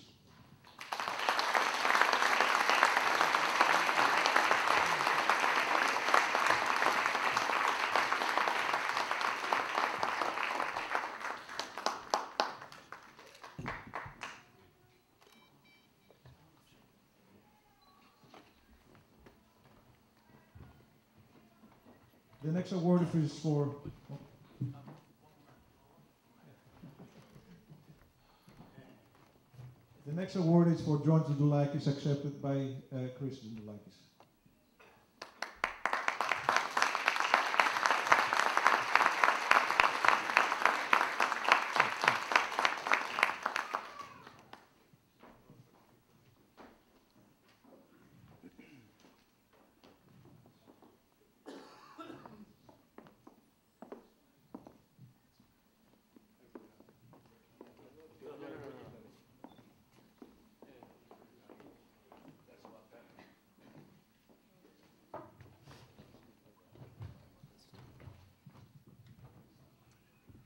During World War II, Mr. George Ndulakis served both the Greek resistance and the United States of America with distinction. When German paratroopers landed on the island of Crete in May 1941, Mr. Ndulakis served as a liaison between British and Greek formations. Noting Mr. Ndulakis' superb supervisory ability, British officers asked Mr. Ndulakis to form an underground resistance organization at Heraklion and report the British Special Operations Executive. From 1941 to 1943, Mr. Ndulakis formed and directed a resistance organization consisting of over 250 members on Crete. Mr. Ndulakis' resistance organization daily contacts with the SOE resulted in the sinking of many German ships sailing from Greece to Egypt. Mr. Ndulakis organized and took part in the Castelli sabotage raid, an action which burned 7 enemy aircraft, destroyed 200 barrels of oil, and earned Mr. Ndulakis the British Distinguished Service Medal. However, Mr. Ndulakis and his resistance movement actions were not only recognized by the British, but also the Germans. In 1943, the German Gestapo sought to eliminate Mr. Ndulakis and the Cretan resistance. As a result, in June 1943, Mr. Ndulakis and 15 vital members of the resistance, including his brother Elias, were evacuated by the British to Egypt. While preparing to return to Crete for the British SOE, the Office of Strategic Services had been informed of Mr. Ndulakis and his brother Elias' actions on Crete. The OSS persuaded the British to allow the brothers to join the OSS. After 6 months of spy training, Sergeant Ndulakis was sent to Mount Pelion to organize 6,500 partisans. Sergeant Ndulakis was able to approach and gain the trust of leftist partisan group operating in the area, and Sergeant Ndulakis' resistance organization worked to destroy German installations and sink German ships at Volos Harbor.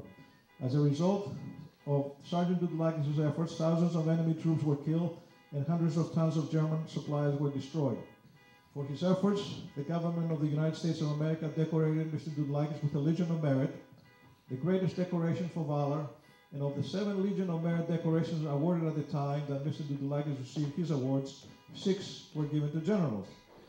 Today, the OSS Society is pleased to present this award to Mrs. Ndulakis for her husband's extraordinary wartime accomplishments in organizing the resistance at Mount Pelion.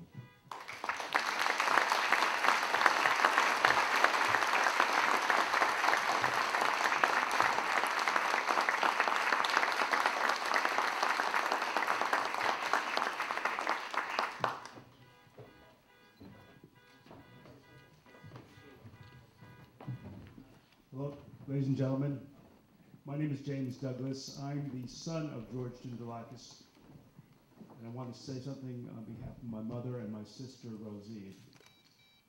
My father participated in the Battle of Crete, which started on May 20th, 1941, 2 days after my mother's birthday, by the way, and lasted through 1944. This was the largest and first paratroop raid orchestrated by any army at that time. As a result of the casualties incurred by the German army in the Battle of Crete, there was never another German paratroop attack authorized because the casualties were so great. In any event, for the next 3 years, my father and the men who fought with him endured and went through the most exciting, most dangerous, most harrowing, and most exciting part of their lives, for many of them.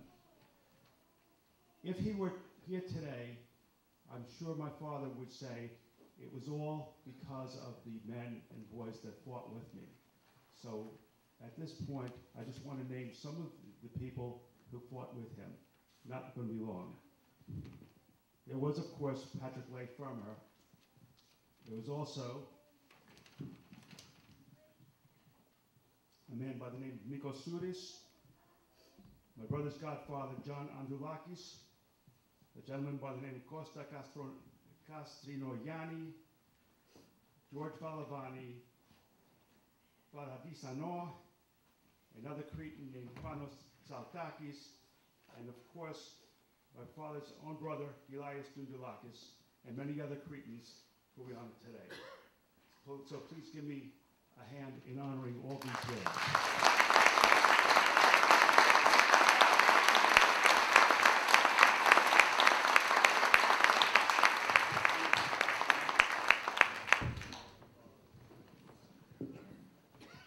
I'd like to invite Consul Sophia Devi up from the Greek Consulate in New York City to say a few words.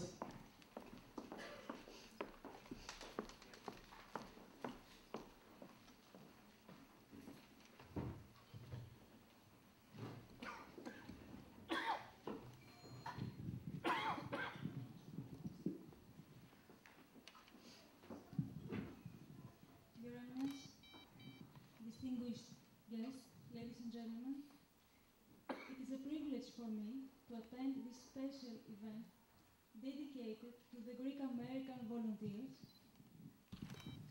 members of the Greek Operational Groups, who fought in Greece during the Second World War.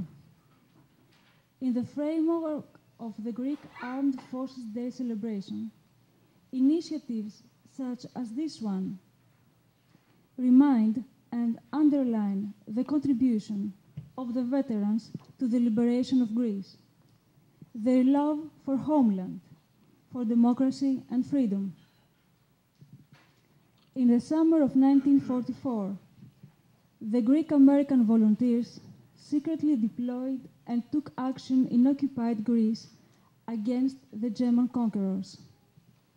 Their close and excellent cooperation with the Greek forces of the national resistance, and mainly with the Greek people, who actively received, hosted, and assisted them, has been decisive in developing the strategic plans of the Allied headquarters in Europe. By honoring these heroes and the Greek American volunteers, we also acknowledge the strength of the Greek diaspora. The action of the Greek American volunteers stands as a symbol of the overall contribution of our compatriots living in America to our national struggles and proves their dedication to everlasting values and ideals. On this occasion, allow me to convey, on behalf of the Consul General of Greece in New York, Mrs. Agi Balta, warm congratulations and sentiments of sincere respect and debt. To the veterans and their families, who are the worthy recipients of today's awards, as well as the expression of deep gratitude of all Hellenes to the Greek American community and to all those who, living abroad, keep the pride for the flag and carry the holy flame of liberty from one generation to the other. Thank you.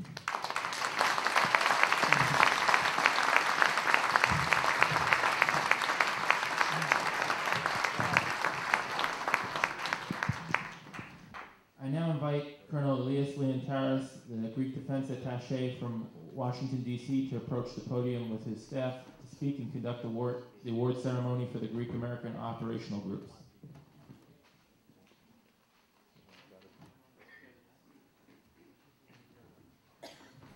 Good evening, everybody.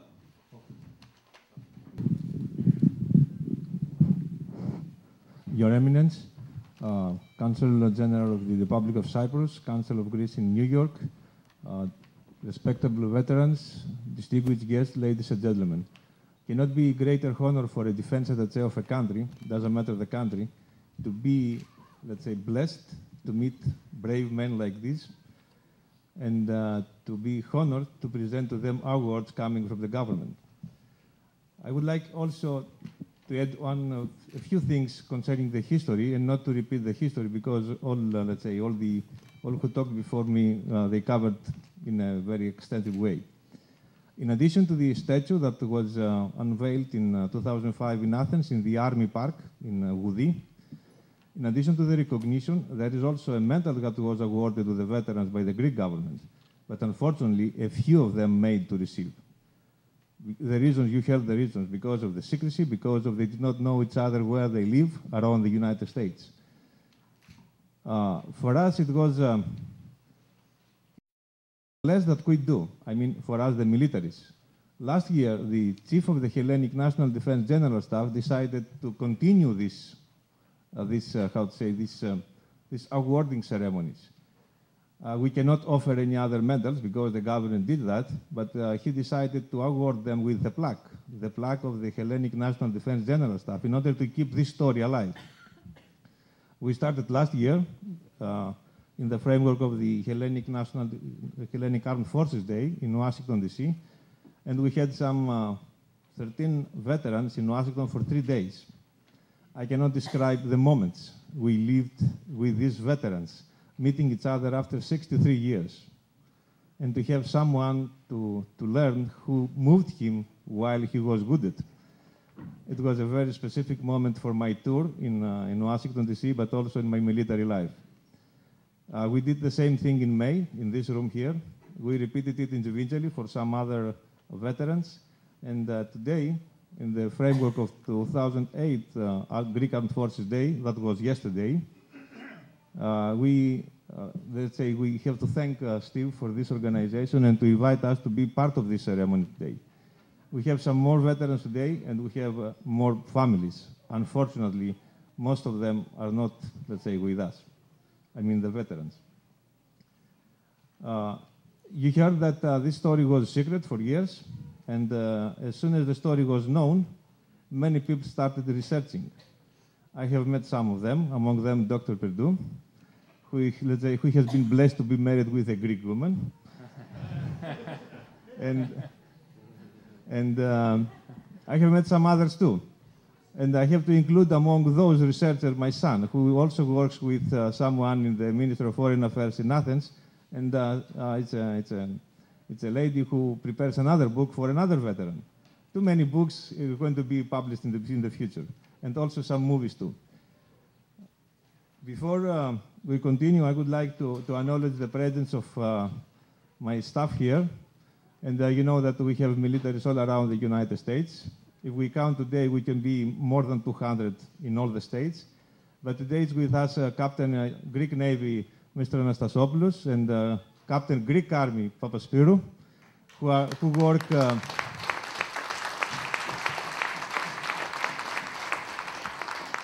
who work at the United Nations mission. We have also with us Captain Statharos, who is the maritime attaché in New York, and also Lieutenant Colonel Mesaregidis, who is the conscription officer at the Consul General here in New York, and he supports all councils around the United States and Canada for stratologia issues, as you know. I would like this moment to ask His Eminence to join us here, and also the Council of Greece in New York for the presentation, and also my assistant, Sergeant George Adraktas, who is here with his wife today, to read the letter which is going to accompany the plaque, the letter of the General Grapsas, who is the Chief of the National Defense General Staff. Please. And also Mrs. Martha Kostadinidis, who has the list.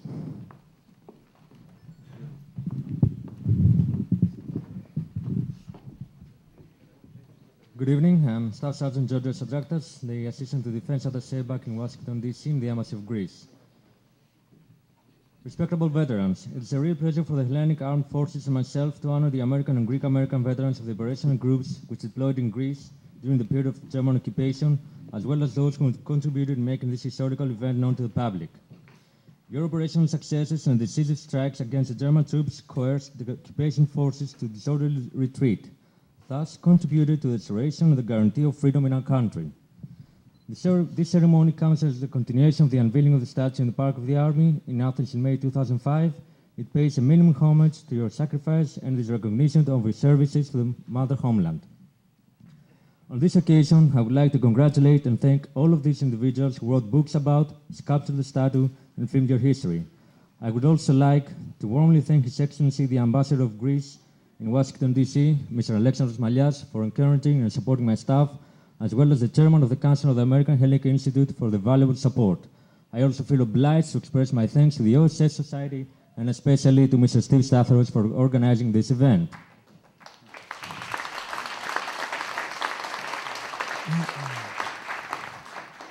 Dear veterans, please accept this plaque of Hellenic National Defense General Staff as of the least but not last expression of gratitude to you and your colleagues who are not among us today. Unfortunately, undertaking obligation kept me from being there with you. The Defense Attaché Colonel Elias Leontaris is tasked to convey my heartfelt thanks and my warmest greetings to each and every one of you. I'm looking forward to meeting you in a future occasion. Sincerely, General Dimitrios Kapsas, Chief Hellenic National Defense General Staff.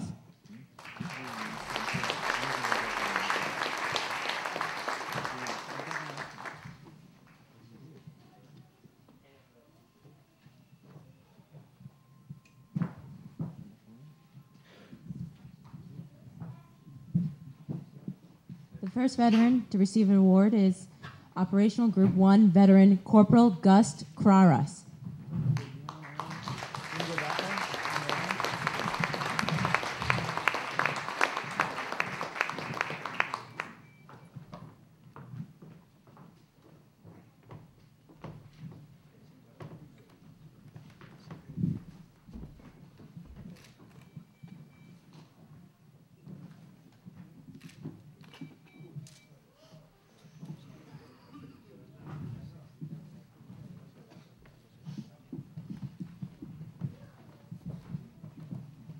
Second veteran is from Operational Group 7, Veteran Technician 5, Gust Babalis.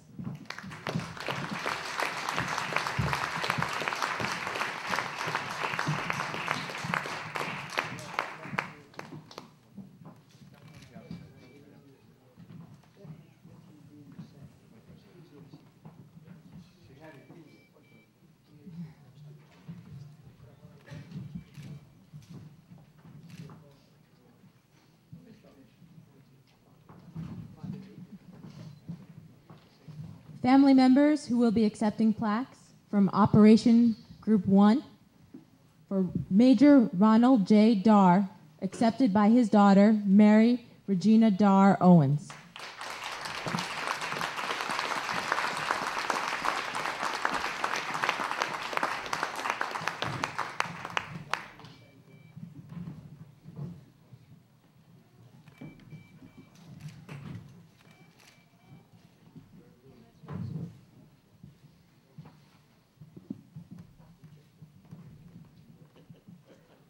First Lieutenant George Chumas, accepted by his wife, Florence Chumas, and accompanied by their son, George Chumas, Jr.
Sergeant George J. Papa, accepted by his son, John Papastrat.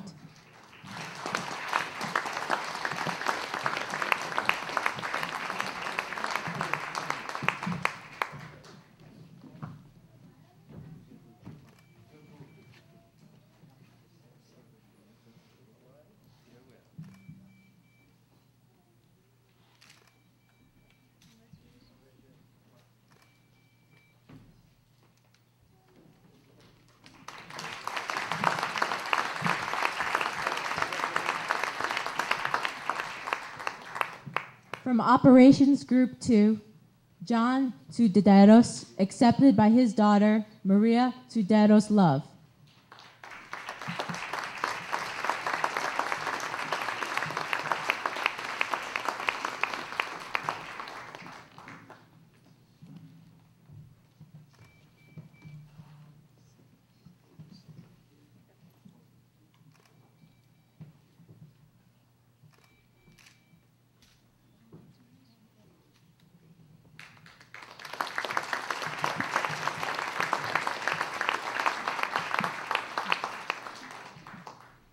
From Operations Group 5, Corporal Gust Bucanos, accepted by his son, Gust Bucanos, Jr.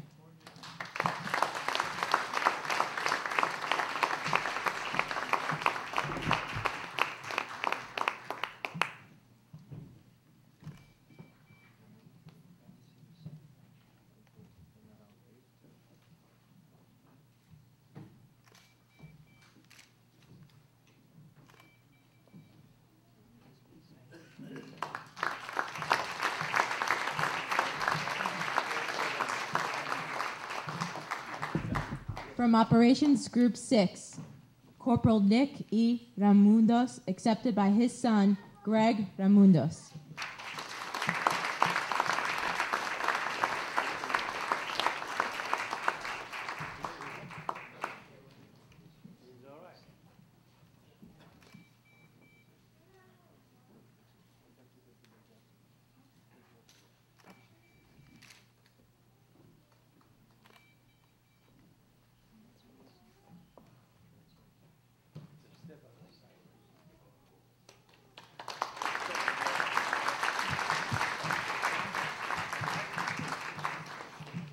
Technician 4, James A. Lobbs, accepted by his wife, Mrs. Sarah Ann Lobbs.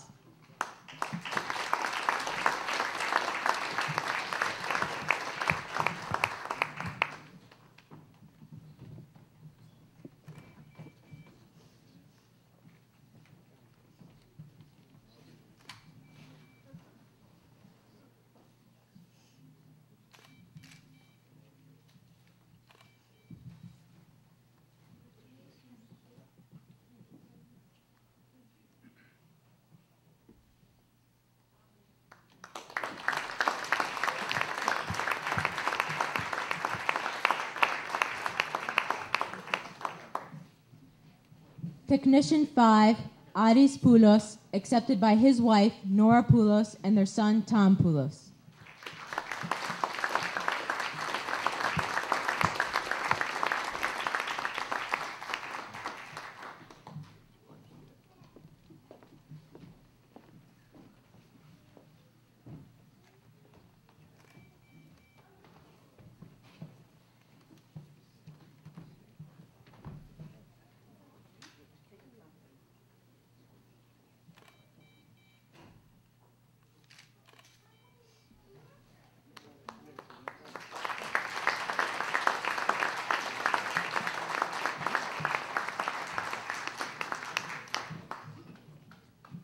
From Operations Group 7, Technician 5, Arthur J. Agoritsas, accepted by his son, Paul Agoritsas.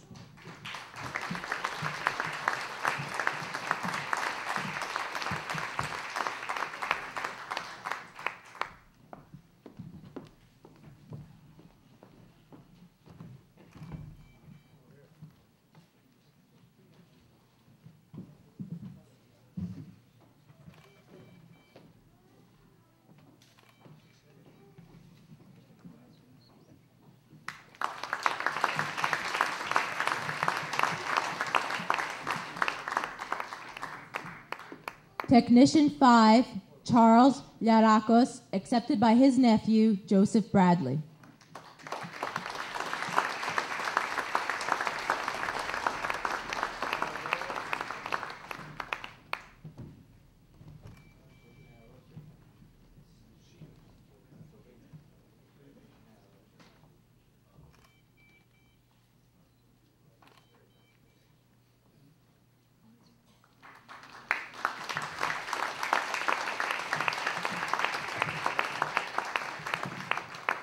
Technician 5, George Elias, accepted by his grandson, Derek Veazey.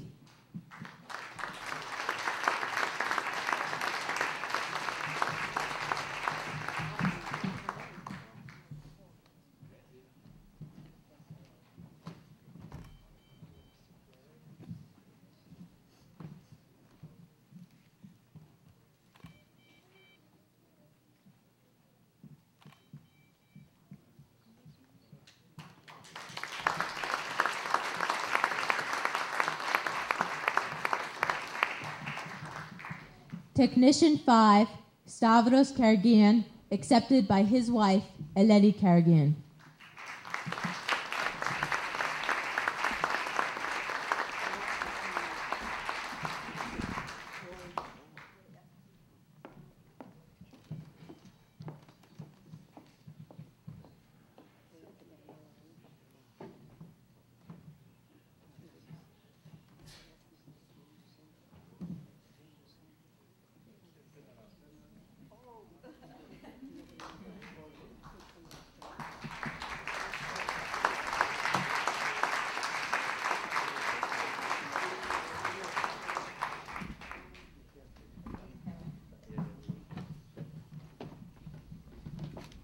From Operations Group 8, Technician 5, Rudolph R. Kozisek, accepted by his brother, Fred Kozisek.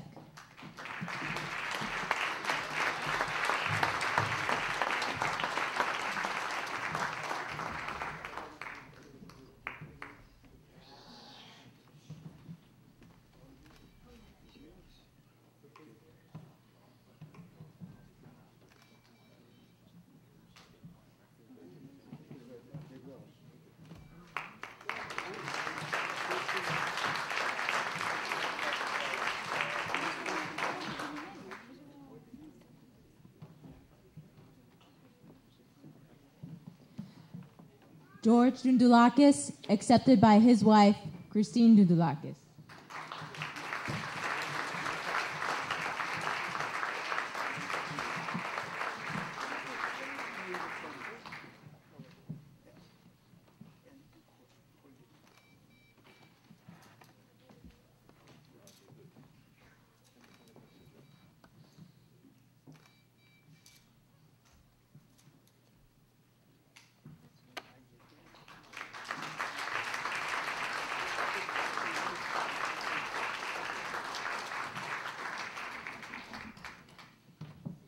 And not from an operational group, but Mr. James Chimbidis for his support of Greek Operational Group research.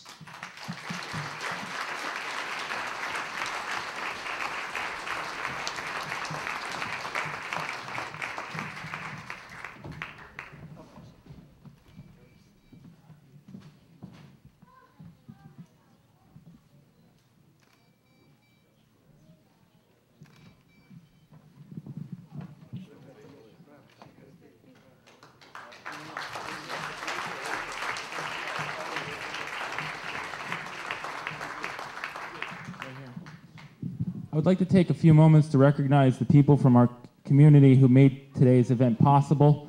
When I call out your names, please come up to the stage and have a photograph taken with us here, with Colonel Statharos and the Archbishop and Consul Vevi. The first person I would like to thank is my wife, Laura, who gave birth to our son, Joseph, in June. I began planning. She gave birth on June 29th, which is my birthday, and I began planning this event in July, and it was her patience and understanding that enabled me to commit the countless hours that this event has required since then. Adjusting to parenthood is not easy, and it's thanks to her commitment to this event that we're all here today. I'm going to have a picture with her. No plaque.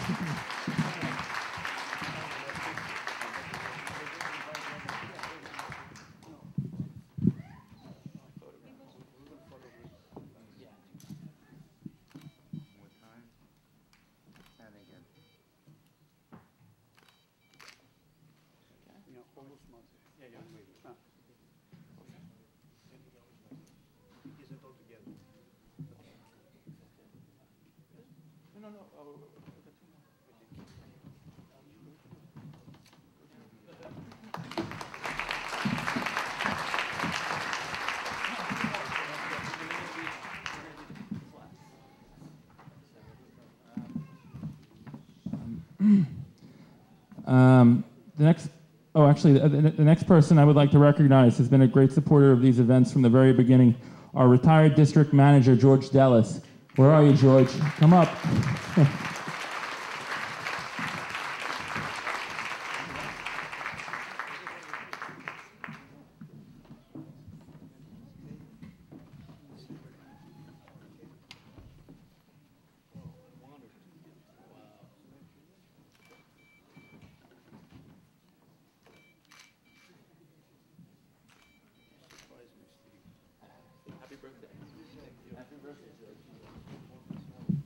It's George's birthday today, too. Okay, I've got two more. In recognition of their generous and substantial support of both this event and the event last May, the Greek officials here want to recognize the following two people with a presentation of a Ministry of Defense plaque. My father, George Statharos, who generously supported both events.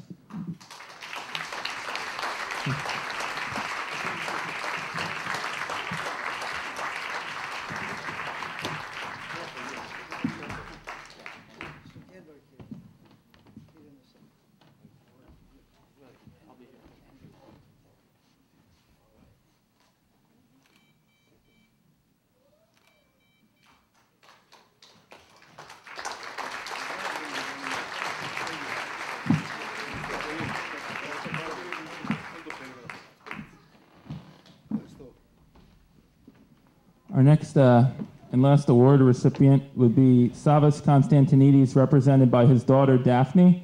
Savas recognized the importance of this event from the moment I mentioned the idea to him last April, and he gave so generously to this event, even though he knew that he couldn't be in attendance with us today.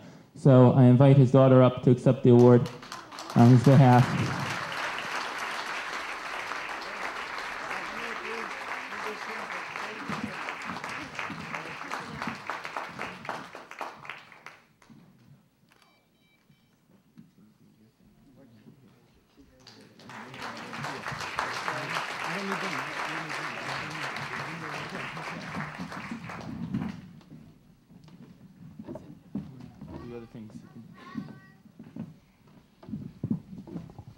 Testing.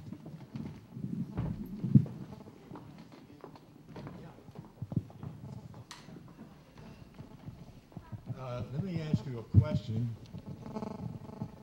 Can you hear me now? Now? How about this? I will learn. Let me ask you a question. How many of you have read a book called You're Stepping on My Cloak and Dagger? Nobody.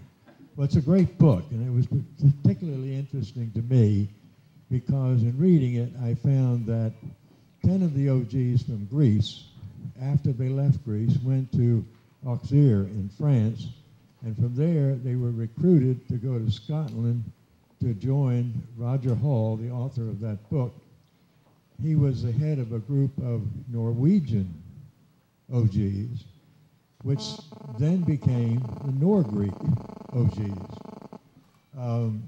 I had occasion to meet Hall, and I guess I left it up there, but I have an email that came from Linda Hall, his wife, about 2.5 years ago, and her message was, I think you'd be interested in the email that I've received, which turns out it came from a young Greek American who had an interest in the OSS in Greece.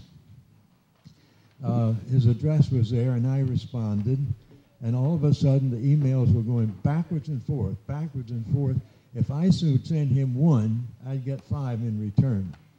The most interesting one was one that came in. It was sent about midnight over there. He said, I'm in Lithuania. It's midnight. I have to get to bed because I'm catching a flight at 5 o'clock tomorrow morning, but I will email you from Prague. Half an hour later, another email came in. But anyway, that was, of course, Steve Statharos. And I have this little gift for Steve as a token of our friendship. Steve?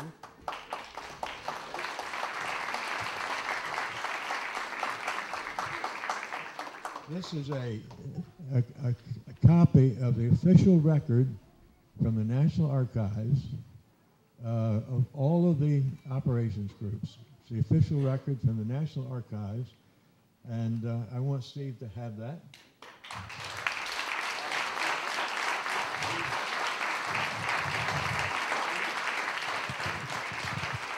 You've heard mention of someone was here from Operations Group number 1. Well,